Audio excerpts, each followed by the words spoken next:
પંચમંગલ મહાશ્રુત સ્કંધ એવા શ્રી નવકાર મહામંત્રમાં સ્થિત શ્રી પંચ પરમેશથી ભગવંતોને સાદર વંદનાવલી. નમો અરિહંતાણમ. 12 ગુણે કરીને યુક્ત કેવળ જ્ઞાન પામી ભવ્ય જીવોને બોધ દેતા અને બોધ દેવાને વિચરતા એવા થઈ ગયેલા થતા થવાના અનંતા અરિહંત ભગવાનને હું અંતર આત્માથી ભાવપૂર્વક નમસ્કાર કરું છું. નમો સિદ્ધાણમ. 8 કર્મોનો ક્ષય કર્યો છે તથા 8 ગુણોને પ્રાપ્ત કર્યા છે એવા થઈ ગયેલા થતા અને થવાના અનંતા સિદ્ધ ભગવંતોને હું અંતરાત્માથી ભાવપૂર્વક નમસ્કાર કરું છું. નમો આયર્યાણમ. 36 ગુણોએ કરીને યુક્ત પંચાચાર પાળે પડાવે એવા થઈ ગયેલા થતા થવાના અનંતા આચાર્ય ભગવંતોને હું અંતર આત્માથી ભાવપૂર્વક નમસ્કાર કરું છું. નમો વજ્જાયાણમ. 25 ગુણોથી યુક્ત સિદ્ધાંતને ભણાવે એવા થઈ ગયેલા થતા થવાના અનંતા ઉપાધ્યાય ભગવંતોને હું અંતરાત્માથી ભાવપૂર્વક નમસ્કાર કરું છું. નમો લોએ સવ્વ સાહુણમ. 18 દ્વીપને વિશે વિચરતા એવા થઈ ગયેલા થતા થવાના અનંતા સાધુ ભગવંતોને હું અંતર આત્માથી ભાવપૂર્વક નમસ્કાર કરું છું. એસો પંચ નમુક્કારો. એ 5 પરમેષ્ઠી ભગવંતોને કરેલો મારો નમસ્કાર. સવ્વ પાવપણાસણો. જગતના સર્વ પાપનો નાશ કરનારો થાઓ. મંગલાણમ ચ સવ્વેસિમ પઢમમ હવૈ મંગલમ. સર્વ મંગળોમાં આ મહામંત્ર ઉત્કૃષ્ટ મંગળ છે. સમ્યક દર્શન એટલે મૈત્રી ભાવ, સમ્યક જ્ઞાન એટલે પ્રમોદ ભાવ, સમ્યક ચારિત્ર એટલે કરુણા ભાવ અને સમ્યક તપ એટલે માધ્યસ્થ ભાવ. આચાર્ય ભગવંતો કેવા હોય છે? સારણ અર્થાત આચરણ, વારણ અર્થાત નિષેધ અને સાધન અર્થાત વ્રતોનું રક્ષણ કરનારી ક્રિયાઓમાં નિરંતર ઉદ્યુક્ત એવા શ્રી આચાર્ય ભગવંતો હોય છે. સંઘને સંગ્રહ એટલે દીક્ષા તથા નિગ્રહ એટલે શિક્ષા. પંચ પરમેશ્વરી ભગવંતોના ધ્યાન વડે પૃથ્વી આદિ 5 તત્વોની સિદ્ધિ કરવાની હોય છે. પંચ તત્વોની સિદ્ધિથી રોગ અને આપત્તિઓનું નિવારણ તથા અંતે ત્રિકાળ જ્ઞાન થાય છે. ધ્યાનમાં શ્વેત વર્ણ એક જ્ઞાન પ્રાપ્તિ તથા મોક્ષ પ્રાપ્તિ માટે છે. સિદ્ધિ માટે અનાહત પર્યંતની ઉપાસના આવશ્યક છે. આચાર્ય, ઉપાધ્યાય અને સાધુ જેનું આચરણ શ્રેષ્ઠ તે આચાર્ય, અને ઉપાધ્યાય એટલે ઉપ વત્તા અધિ વત્તા આય એટલે ઉપાધ્યાય, અને સાધુ પોતે સદાચારી, પવિત્ર અને ગુણવાન હોય છે. માટે તેઓ મંગળમય, લોકોત્તમ અને શરણભૂત હોય છે. સાધુના 27 ગુણ એટલે 6 વ્રત, 6 કાય, 5 ઇન્દ્રિય, 3 ગુપ્તિ તથા ક્ષમા, નમ્રતા, સરળતા, સંતોષ, પ્રતિલેખન, પરિશહ અને ઉપસર્ગોને સહન કરવા તે. નમસ્કાર રૂપી 9મું પુણ્ય 18 પાપનું નાશક તથા 9 પ્રકારના પુણ્યના સમૂહરૂપ નવપદનું ઉત્પાદક છે. અને અરિહંત પદ એ સર્વોત્કૃષ્ટ દાન પુણ્યનું પ્રતીક છે. સિદ્ધ પદ એ સર્વોત્કૃષ્ટ કર્મક્ષયરૂપી ધર્મનું પ્રતીક છે. અરિહંતો ગુણ અને પુણ્યના પ્રકર્ષવાન છે. સિદ્ધો ગુણના પ્રકર્ષવાળા છે. આચાર્ય, ઉપાધ્યાય તથા સર્વ સાધુઓ વ્યવહાર, નિશ્ચય અને રત્નત્રયના પ્રકર્ષવાન છે. વળી સમ્યક દર્શન ગુણમાં સ્નેહનો પ્રકર્ષ છે. સમ્યક જ્ઞાન ગુણમાં વૈરાગ્યનો પ્રકર્ષ છે. સમ્યક ચારિત્ર ગુણમાં સદ્ગુણોનો પ્રકર્ષ છે. તથા સમ્યક તપ ગુણમાં સમતા અને સંતોષનો પ્રકર્ષ છે. સદ્ભાવ, સદ્વિચાર, સદાચાર અને સંતોષ એ ચારેયનો સંગ્રહ એક સાથે 5 પરમેષ્ઠીઓમાં થયેલો છે. નવકાર જાપના પ્રારંભમાં વિસ્મય થવો જોઈએ કે અહો, ભવચક્રમાં મને આ દુર્લભ નવકાર મહામંત્રનો કેવો તો સુંદરતમ સંયોગ થયો. મંત્ર જપના 6 હેતુ હોય છે: પ્રસન્ન મન, પવિત્રતા, મૌન, મંત્રાર્થ ચિંતન, ચિત્તની એકાગ્રતા અને અખેદ. આ સર્વે જપના હેતુ છે. મંત્ર જપ વડે પ્રત્યાહાર, ધારણા અને ધ્યાન ત્રણેય એક સાથે સિદ્ધ થાય છે. નવકાર મહામંત્ર એ પ્રભુને સ્પષ્ટ રીતે અનુભવવાનું પ્રતીક છે. તેને જોવાનું, તેની સાથે વાતચીત કરવાનું, તેમાં સમર્પિત થવાનું વિશિષ્ટ પ્રતીક છે. આ અનુભવ શરૂ થયા પછી પ્રભુ સિવાય બીજે રસ પણ પડતો નથી. જીવન પ્રભુ નિયંત્રિત, પ્રભુ સંચાલિત થતું જાય છે. મંત્રો ઘણા છે અને દરેક મંત્રનું પોતપોતાની રીતે સામર્થ્ય છે. એ દ્રષ્ટિએ શ્રી નવકાર મહામંત્ર એ સૌથી સમર્થ મંત્ર છે. નવકારની શક્તિ અનંત અને અચિંત્ય છે. પ્રથમ, તે વૈખરી રૂપે દેહ દોષ હટાવીને બાહ્યાંતર સાત્વિક પરમાણુઓથી સાધકને ભરી દે છે. એ પછી વિલોમ ગતિથી મધ્યમામાં જઈને અનાહત નાદનો આરંભ કરાવે છે. તે વખતે પ્રભુ દર્શનની આકાંક્ષા ભક્તના મનમાં વધતી જાય છે. પશ્યંતીમાં તે દર્શન પ્રાપ્ત થાય છે. નામ સાધના નાદ રૂપમાં પર્યવસિત થાય કે રૂપની અભિવ્યક્તિ દ્વારા ભાવ સાધનાના માર્ગે રસમાં પરિણમે છે. 4ને શરણે જવું એટલે પોતાના આત્માની જ 4 અવસ્થાઓને શરણે જવું. અરિહંત એટલે આત્માની ઘાતી કર્મ રહિત અવસ્થા. સિદ્ધ એટલે અષ્ટકર્મ રહિત અવસ્થા. આચાર્ય, ઉપાધ્યાય, સાધુ એટલે સંવર અને નિર્જરાયુક્ત અવસ્થા. અને ધર્મ એટલે ક્ષયોપશમ, ક્ષાયિક દર્શન, જ્ઞાન, ચારિત્ર અવસ્થા. નવકાર દ્વારા એ 4 અવસ્થાઓના શરણે જવાથી બીજી બધી જ ઈચ્છાઓ અને વાસનાઓ શાંત થઈ જાય છે. સાધુજન પ્રિય છે, કેમ કે તે સર્વને સહાય કરનાર છે. સાધુ સહાયના ભંડાર, વાલ્લભ્યવાન છતાં સહાયવંત. ઉપાધ્યાયજીઓ નમ્ર છે, કારણ કે જ્ઞાની છે.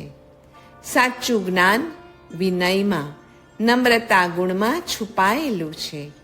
ઉપાધ્યાય એટલે વિનય ગુણના ભંડાર, બુદ્ધિમાન છતાં વિનયવાન.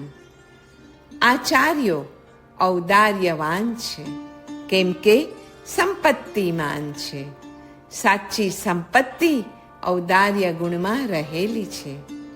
આચાર્યો પરોપકારના ભંડાર છે. લાભવાન છતાં ઔદાર્યવાન છે. સિદ્ધ ભગવંતો ક્ષમાવાન છે, કેમ કે અનંત શક્તિમાન છે. સાચું બલ વીર્ય ક્ષમા ગુણમાં રહેલું છે. સિદ્ધ ભગવંતો અવિનાશી સુખના ભંડાર છે. બલવાન છતાં ક્ષમાવાન છે.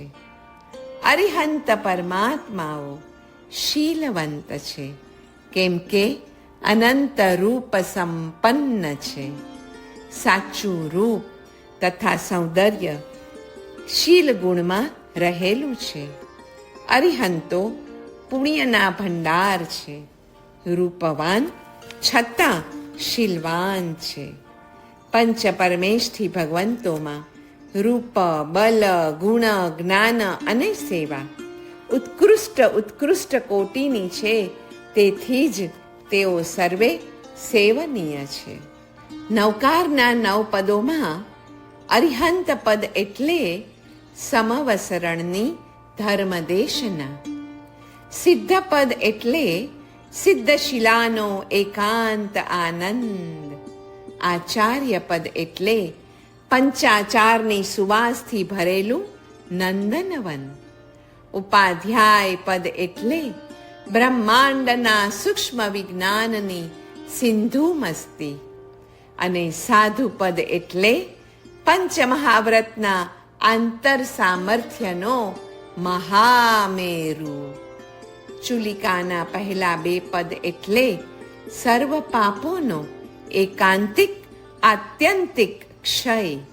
અને ચુલિકાના અંતિમ 2 પદ એટલે ઉત્કૃષ્ટ મંગળના મહાપ્રપાતનું અવતરણ. નમસ્કાર એ બીજાના ગુણ ગ્રહણ કરવાની અને પોતાનામાં રહેલા દોષો દૂર કરવાની ક્રિયા છે. નમસ્કારથી સદબુદ્ધિનો વિકાસ થાય છે અને સદબુદ્ધિનો વિકાસ થવાથી સદગતિ હસ્તકમલવત બને છે. નમસ્કાર રૂપી વજ્ર અહંકાર રૂપી પર્વતનો નાશ કરે છે.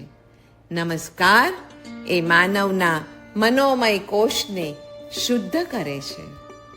આત્મતત્વમાં લય થવા માટે એકમાત્ર ઉપાય છે નમસ્કાર મહામંત્રનો જાપ. અનુપ્રેક્ષા દ્વારા તેના શબ્દાર્થ અને ભાવાર્થને શોધી શકાય, કિંતુ નમસ્કાર મહામંત્રનો રહસ્યાર્થ તો ધ્યાન, લય અને સમાધિના ત્રિકોણમાં ખીલતી એવી પ્રજ્ઞા વડે જ ખોજી શકાય છે. પ્રાણ વિદ્યુતનો મહાઅગ્નિ છે શ્રી નમસ્કાર મહામંત્ર. ધ્વનિઓના સંઘર્ષ દ્વારા પ્રાણ વિદ્યુતનો જે પ્રવાહ જન્મે તે જ એક મહામંત્રના રહસ્યાર્થોને ખોલી દેવા સમર્થ છે. તે દ્વારા ઉત્પન્ન થતા ઋતંભરા પ્રજ્ઞા અને પ્રાતિભ જ્ઞાનથી તે શક્ય છે.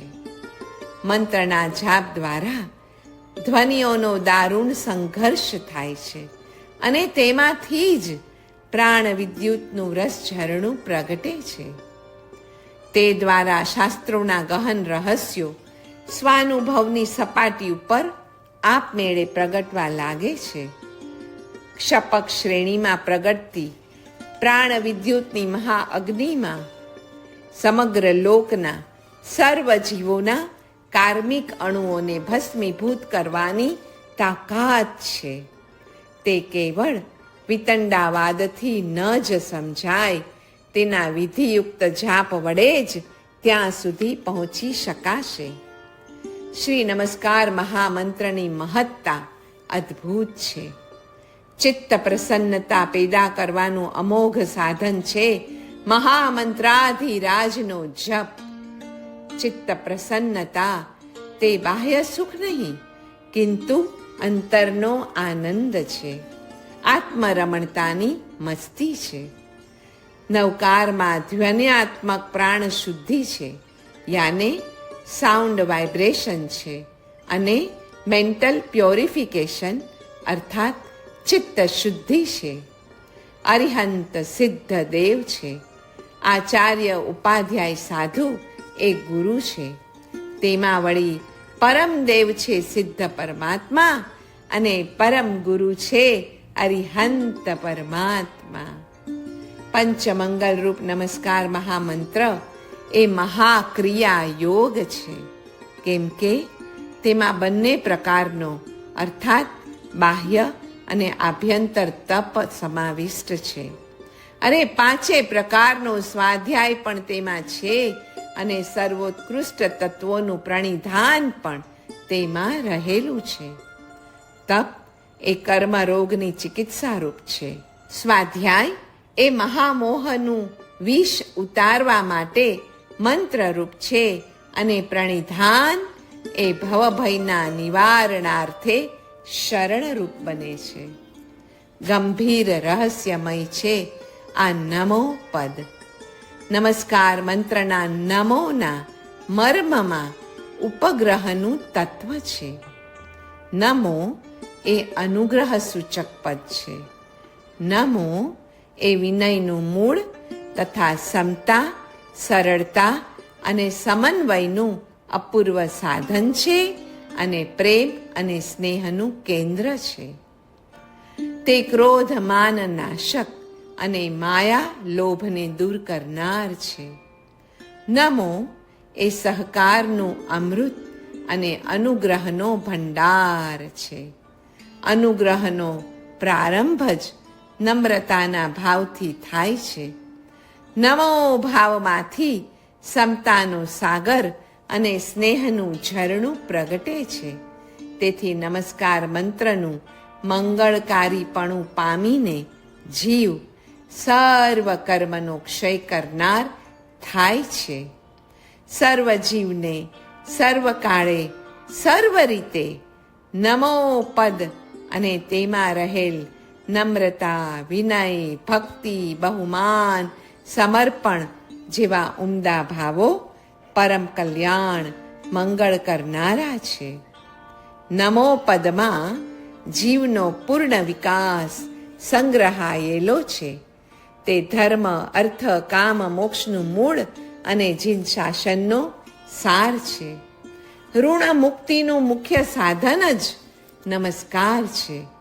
માનવ જીવનનું સાચું ધ્યેય ઋણ મુક્તિ છે, અને તેનું મુખ્ય સાધન એ નમસ્કાર છે, જે વિવેક જ્ઞાનનું ફળ છે. વિવેક જ્ઞાન એ સમાહિત ચિત્તનું પરિણામ છે. પરમેશથી સ્મરણથી ચિત્ત સમાધિવાળું બને છે. શ્રી નૌકારના જાપથી નમ્રતા તથા નિર્ભયતા અનુભવાય છે. એ નિર્ભયતા અનુભવવી તો કોને ન ગમે? એવી નમ્રતામાં શાંતિ છુપાયેલી છે, અને એવી નિર્ભયતામાં શક્તિ સંગ્રહાયેલી છે. સૌથી શ્રેષ્ઠ છે આત્માનું સંધાન. શબ્દાનું સંધાન વડે નાદાનું સંધાન થાય, અને અર્થાનું સંધાન વડે આત્માનું સંધાન થાય છે. મંત્રયોગનું ફળ વર્ણ વિચ્યુતિ કે અનાહત તે અવ્યક્ત છે. મંત્રનો અભિધેય અર્થ આત્મા છે. તેની સાથે અનુસંધાન થવાથી સ્વરૂપાનુસંધાન સમાધિ પ્રાપ્ત થાય છે. સર્વ અર્થોમાં શિરોમણીભૂત અર્થ આત્મા છે. તેથી અર્થયોગ વડે સીધે સીધું આત્માનું સંધાન થઈ જાય છે.